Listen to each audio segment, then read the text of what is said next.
Oiê, eu tô aqui para apresentar o terceiro vídeo do terceiro módulo do projeto Gainef Libata, a filosofia em território virtual. Esse terceiro módulo tem como tema o si mesmo, identidade e diferença no coração da subjetividade. E nesse terceiro vídeo, a professora Cristina busca introduzir a ideia de identidade narrativa e aborda a centralidade das relações entre vida e narração, segundo o filósofo francês Paul Ricoeur. Ela explica ainda cada uma das três mimeses, prefiguração, configuração e refiguração, mostrando como se imbricam o vivido e o narrado em cada um desses momentos. Se inscrevam no nosso canal no YouTube, sigam as mídias sociais do projeto Gainef Libata e com a palavra a professora Cristina.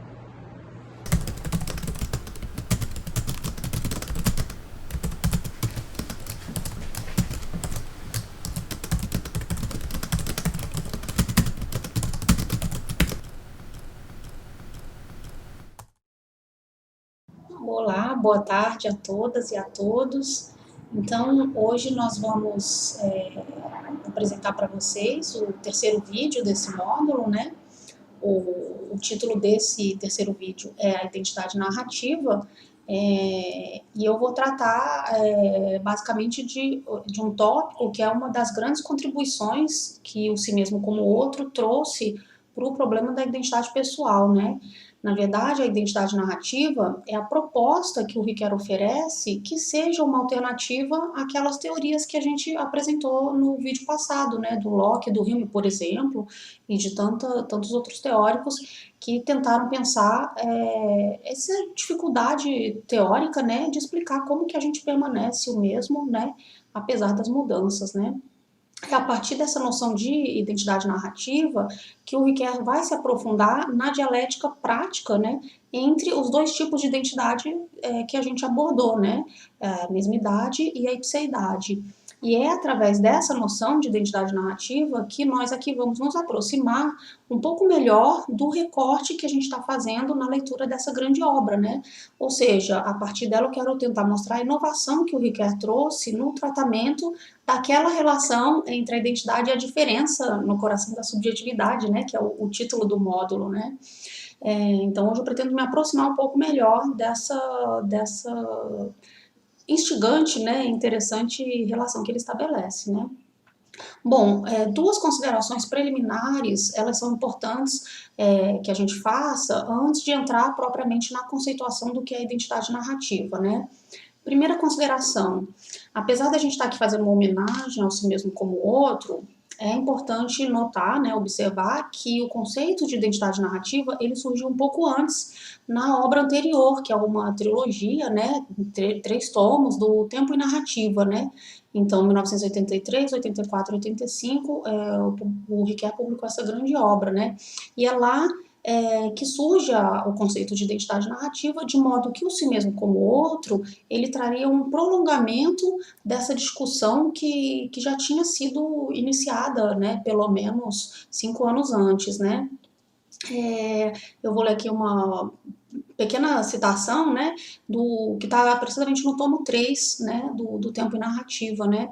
Ele diz o seguinte: diferentemente da identidade abstrata do mesmo, a identidade narrativa, constitutiva da ipseidade, pode incluir a mudança, a mutabilidade na coesão de uma vida. Então aqui a gente já começa a se aproximar um pouco, muito pouco ainda, né, da explicação do que seria conjugar identidade e diferença para entender a subjetividade, né.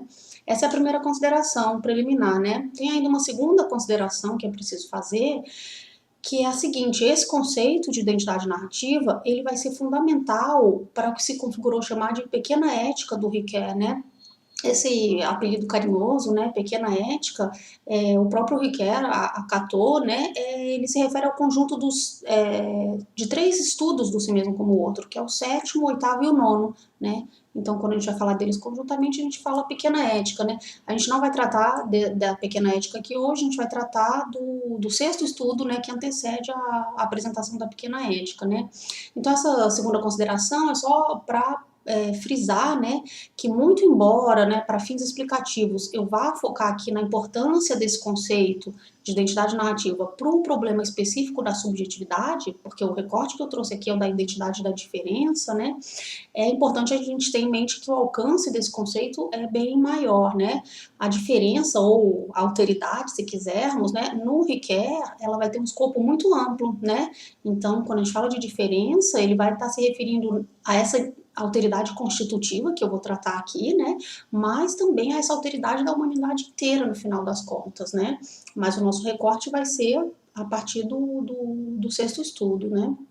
Bom, então feitas essas duas considerações muito preliminares, né, eu vou me deter um pouco na primeira, né, então só retomando. Primeira consideração, as origens do conceito, né, a noção de identidade narrativa, ela é anterior ao si mesmo como o outro, e a segunda consideração diz respeito às visadas do conceito, né, esse conceito vai ter implicações muito além da ideia de sujeito, né, mas vai ter uma ressonância ética muito forte, né, e eu vou me deter na primeira, né, mergulhar um pouquinho mais nas origens do conceito, né, para tentar surpreender melhor a especificidade dessa proposta de identidade narrativa, né. Então vamos lá. Bom, a noção de identidade narrativa, ela vai responder a uma antiga preocupação do Paul Ricoeur, né. Eu estou falando aqui especificamente da ligação entre vida e narração. O Ricoeur, como muitos sabem, ele teve uma formação muito ampla, né? Então ele transitou tanto pela filosofia continental como pela filosofia analítica, né?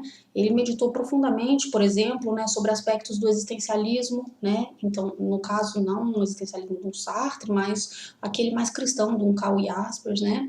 Ele também foi influenciado pela fenomenologia do Husserl, né?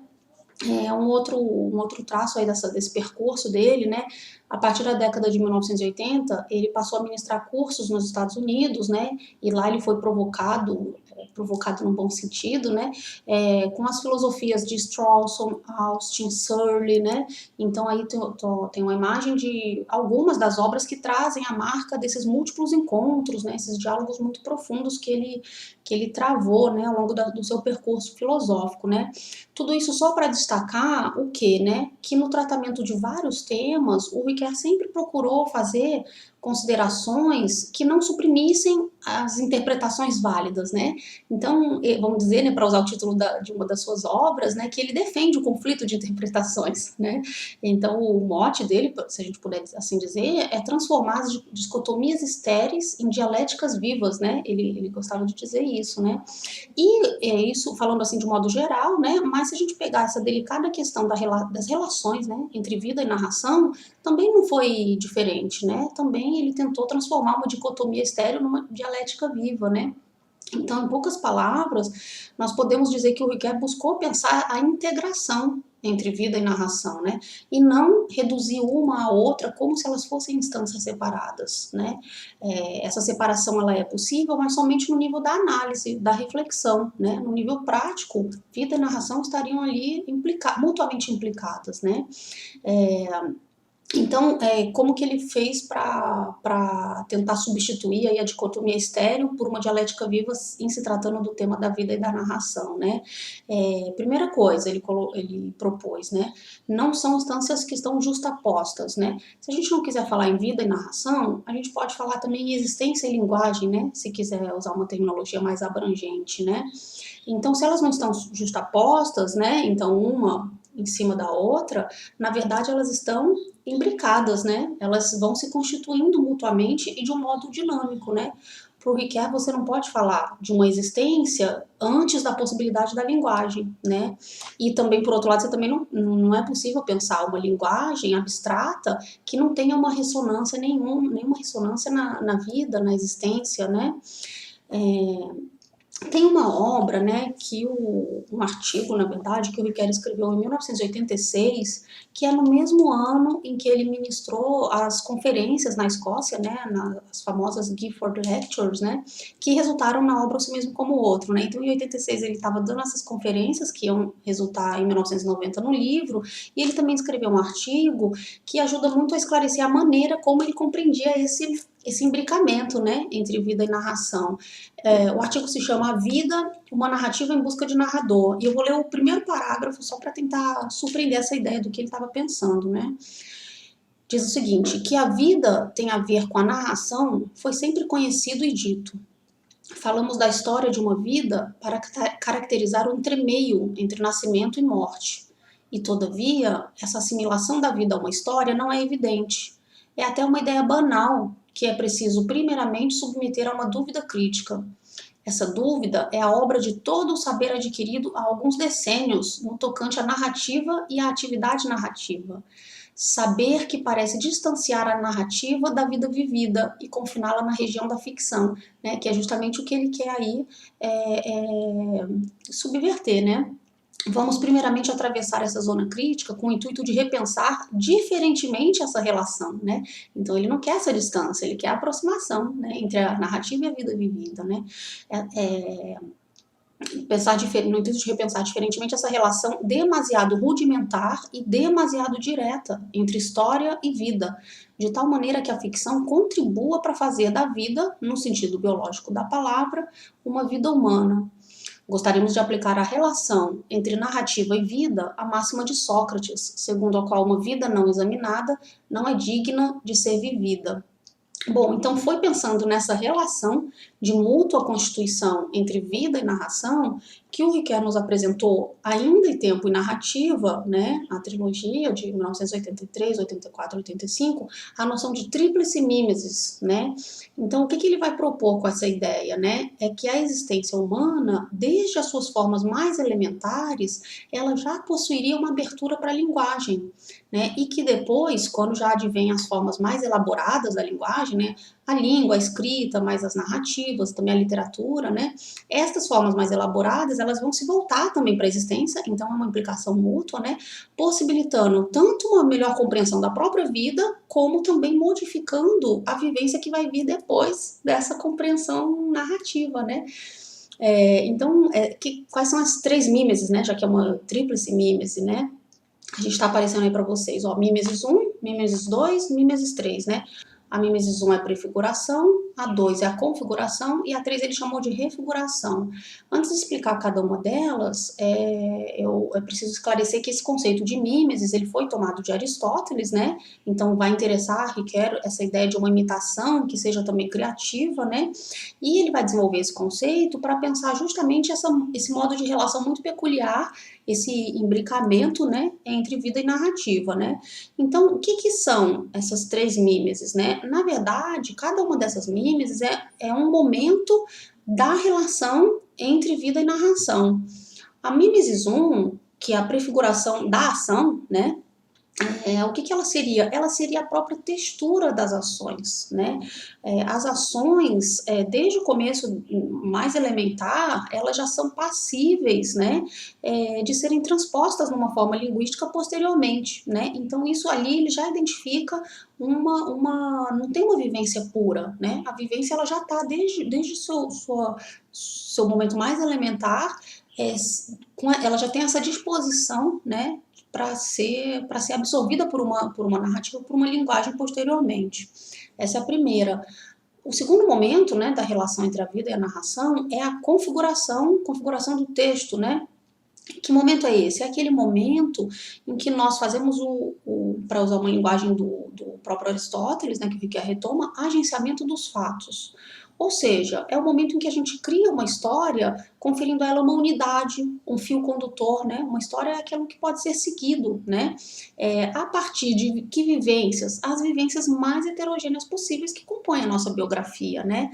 O Riquet gostava de usar a expressão mettre en intrigue, né? Colocação na forma de enredo, na forma de uma intriga, né? A partir dessas histórias, desses episódios, né? Que muitas vezes não tem uma relação muito, muito causal entre eles, né? A ordem, né, que é atribuída a esse texto já configurado, ela não necessariamente vai corresponder à ordem do vivido, né? Então, até mesmo a ordem na qual esse contexto é configurado, ela difere um pouco daquele vivido primeiro, né? E aí a gente vai ter, por fim, a mimesis 3, que é a refiguração da ação. Que momento é esse, né? É o momento em que essa narrativa já configurada, ela se volta, né, para o agente, para o sujeito, e passa a afetar a sua própria vivência subsequente, né? Então, nesse momento, vão importar não apenas as nossas histórias, que a gente configurou, mas todas as histórias com a qual a gente tem contato, né? Inclusive aquelas das obras literárias que a gente leu e, como gostava de dizer o Ricoeur, né, que a gente amou, né? É importante sublinhar aqui, né, que esse desvio pelas grandes obras é uma marca original do Ricoeur na abordagem da questão da identidade narrativa, né? Então, a identidade narrativa, ela advém do jogo dessas três mimeses, né? Então, por isso, a gente faz esse recuo aí rápido por tempo e narrativa, né? Isso significa que nós não chegamos a conhecer o nosso eu diretamente. É sempre por meio dessas mediações, né? Dessas histórias narradas que a gente configura, né? E também das histórias alheias que a gente conheceu e que a gente escolheu como modelo, né? Que a gente decidiu adotar como modelo para as nossas vivências ulteriores, né? Então, além da mediação, tem também um outro ponto, né, que essa noção de identidade narrativa traz, que a nossa identidade, ela sempre vai ter um caráter interpretativo que é inexorável, não tem como a gente fugir, né? Por quê? Porque quando a gente vai compor uma história de nós mesmos, né, segundo momento da mimesis, a configuração, tem ali uma certa inteligência narrativa, né, a expressão é do Ricoeur, que vai fazer com que a gente escolha alguns episódios, outros a gente deixa de lado, alguns a gente vai destacar mais, outros a gente vai exaltar menos, né? A gente também vai colocar ali por meio dessa inteligência narrativa, né, estabelecer alguns encadeamentos lógico-causais que a gente vai acrescentando, né, que não estavam ali nos episódios mesmos, né? O Ricoeur usa uma expressão que ele vai dizer: nós transformamos o acaso em destino, né? Quando a gente vai criar uma narrativa de vida, né, no momento da configuração, né? Então, um evento que seria um evento isolado, ele pode ser o ponto de partida para você contar toda uma história da sua vida, né? Então, com essa identidade dinâmica, né, que é a identidade narrativa, que o Ricoeur propõe que a gente olhe o problema da identidade pessoal. É a partir dessa noção que ele vai fazer essa proposta, né? Se a gente instalar agora a noção de identidade narrativa sobre o pano de fundo da relação entre mesmidade e pseidade, aquela que a gente apresentou no vídeo anterior, né, já para finalizar, a gente vai ter aí um encontro dessas duas formas de permanência, como vocês podem ver nessa citação que está sendo colocada aqui de importantes comentadores do Ricoeur, né? Assim, quando a gente pergunta quem sou eu, a resposta vai se dar na forma de alguma coisa como: eu sou a pessoa que construiu esta narrativa, né? Isto é, a pessoa que operou a prefiguração, a configuração e a refiguração de tal e tal forma, né? Quem eu sou a pessoa que deu tal e tal sentido às minhas vivências, que são sempre muito heterogêneas. Obrigada.